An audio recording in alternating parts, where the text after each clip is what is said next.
How is it going, Chrono Clashers and Digi-Duelists? That's my new word for it, Digi-Duelists.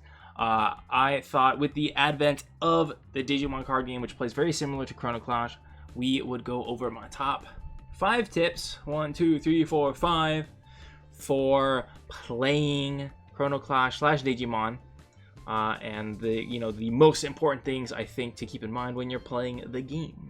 So, the first and most important tip is don't give your opponent too much memory or time. That is going to let them make a lot more combo plays. In Chrono Clash, this lets you play a card and then instantly EX summons or force some quick attacks. In Digimon, it probably allows you to evolve up a bunch in your Digimon on the raising area, and you could lose out of nowhere. So keep the time to a minimum whenever possible. Tip number 2.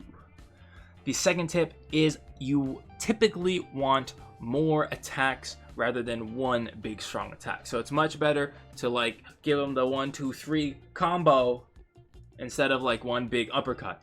And that is because of how security works. If your Digimon that is attacking gets removed during the attack, all your extra security attacks or all your extra guardian attacks, whichever game you may be playing, they just stop. Since your weak guys are probably going to die when you swing them into the defense security / guardians anyway, they still remove one. It does not matter how strong they are, they're still getting rid of one. So swarming the field tends to be a much better aggressive strategy than going tall. That being said, having one big Digimon with a lot of security attack. That being said, if your opponent doesn't flip a sick defensive card, you can wipe them out in one go. But in general, I would advise more attacks better than one big attack. Tip number 3. Guardian / security effects are so strong. Being able to either remove the attacker or if that person doesn't have any more security / guardian attacks left, you can get rid of another attacker. So you save so much defense by hitting a strong security effect. You want to be playing some amount of them, whether it's high attack units, high DP units, or just effects like option cards in Digimon, or action cards, whatever it may be, that have strong guardian effects in Chrono Clash. So make sure you're keeping that in mind when you build your decks. Tip number 4. Tip number 4 is that destruction is so good. So whenever you see destruction on a card, or you see a card that allows you to tap or rest an opponent's card so that you can attack it, make sure you keep that in your mind, because those effects are very strong. Board control is real in these games. It helps so much.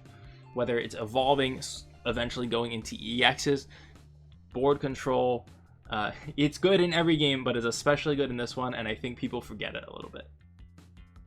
My 5th and final tip for all you Chrono Clashers and Digi-Duelists is sometimes it is better not to attack. And that is pretty counterintuitive, but it is very important to recognize that that is an option sometimes. So keep that in mind. And I'll explain for Chrono Clash specifically, because of how the EX system works, where you sacrifice your own guys and play an EX on top of it. You can attack and then sacrifice your guy to play an EX who could then attack again. Sometimes you attack, you lose your guy to your opponent's guardian stack, and then you can't EX evolve, and then you're put in a way worse position than if you just used your EX to get whatever effects that card had. This could also play out in Digimon, where you have a unit that has a really strong evolve effect, and you want to evolve it over your guy, but you're also like, ooh, I want to be greedy, or maybe not greedy, but I could also attack with this person and then evolve, because if I evolved before, it would pass a turnover. Sometimes you might really think about that.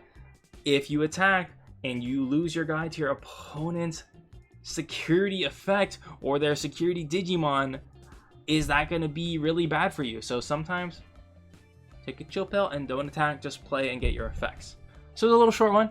Thank you for watching, all you Chrono Clashers and Digi-Duelists. There will be more Mostly Digimon content coming up because Chrono Clash has been kind of silent, unfortunately. So look forward to that, and I hope you enjoyed these tips. Hope they give you something to think about when you're playing your games, and I hope you can make use of them as well. As we always do here at Chrono Clash Central, keep on learning, keep on having some fun, and I will see you all in the next one. Peace.